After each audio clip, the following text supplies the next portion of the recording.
ಸುರಭಿ ನಿಲಯ ಸುರಭಿ ನಿಲಯದಲ್ಲಿ ಹೆಚ್ಚಾಗಿ ಇಲ್ಲಿ ಗರ್ಭ ಧರಿಸಿರುವಂಥ ಒಂದು ಹಸುಗಳು ಅಂದರೆ ಪ್ರೆಗ್ನೆಂಟ್ ಕೌಸು ಮತ್ತು ಮಿಲ್ಕಿಂಗ್ ಕೌಸು ಹಾಲು ಕರಿಯಂಥ ಹಸುಗಳನ್ನು ಇದರಲ್ಲಿ ಇಟ್ಟಿರ್ತೀವಿ. ಒಂದು 3-4 ಸರಿ ಬಂದಾಗ ಅವ್ರು ಅಂದ್ಕೊಂಡಿದ್ದು ಆಗಿರುತ್ತೆ. ಮತ್ತು ಬಂದು ನಮ್ಗೆ ಹೇಳ್ತಾರೆ, ಸರ್ ನಾವೇನು ಅಂದ್ಕೊಂಡಿದ್ವಿ ಆಗಿದೆ, ನಾವು ಗೋಪೂಜೆ ಮಾಡ್ಕೊಂಡು ಹೋಗ್ಬೋದಾ ಅಂತ. ಅವ್ರಿಗೆ ಬಿಟ್ಬಿಟ್ಟಿರ್ತೀವಿ, ನೀವೇ ಮಾಡ್ಕೊಂಡು ಹೋಗಿ ಗೋಪೂಜೆ ಅಂತ. ನಮ್ಮಲ್ಲೇ ಹುಟ್ಟು ಬೆಳೆದಿರೋ ಸ್ವಲ್ಪ ತರಲೆ ಜಾಸ್ತಿ ಅಂದರೆ ಒಳ್ಳೆ ಹಾಲು ಕೊಡ್ತಾಳೆ ಇವಳು. ಹೇಮಾ ಅಂತ ಇಟ್ಟಿದ್ದೀವಿ ಹೆಸರು. ಹೇಮಾ ಒಳ್ಳೆ ಹಾಲು ಕೊಡ್ತಾಳೆ. 21, 51 + 11 ಅಂತ ದತ್ತು ಸ್ವೀಕಾರ ಅಂದರೆ ಗೋವನ್ನು ಪೂರ್ತಿ ದತ್ತು ಪಡೀತಾರೆ 51, 11ಕ್ಕೆ.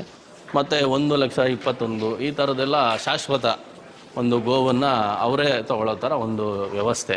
ಈ ಥರದ್ದೆಲ್ಲ ಒಂದಷ್ಟು ಮಾಡಿದ್ದೀವಿ. ಇದನ್ನು ಯಾರಾದರೂ ಇಂಟ್ರೆಸ್ಟ್ ಇದ್ದರೆ ಅವರು ಕೂಡ ಬಂದು ಗೋಗ್ರಾಸ ದತ್ತು ಸ್ವೀಕಾರ ಯೋಜನೆ ಇದಕ್ಕೆಲ್ಲ ಅವರು ಕೂಡ ಭಾಗವಹಿಸ್ಬೋದು. ಆಸಕ್ತಿ ಇರೋ ಅಂಥವ್ರು ಯಾರಾದರೂ ಇದ್ದರೆ ದಯವಿಟ್ಟು ಅವರು ಗೋಶಾಲೆ, ರಾಷ್ಟ್ರೋತ್ಥಾನ ಗೋಶಾಲೆ ಘಾಟಿ ಸುಬ್ರಹ್ಮಣ್ಯ ಹತ್ರ ಇರೋಂಥ ಗೋಶಾಲೆಗೆ ಬಂದು ಶ್ರಮ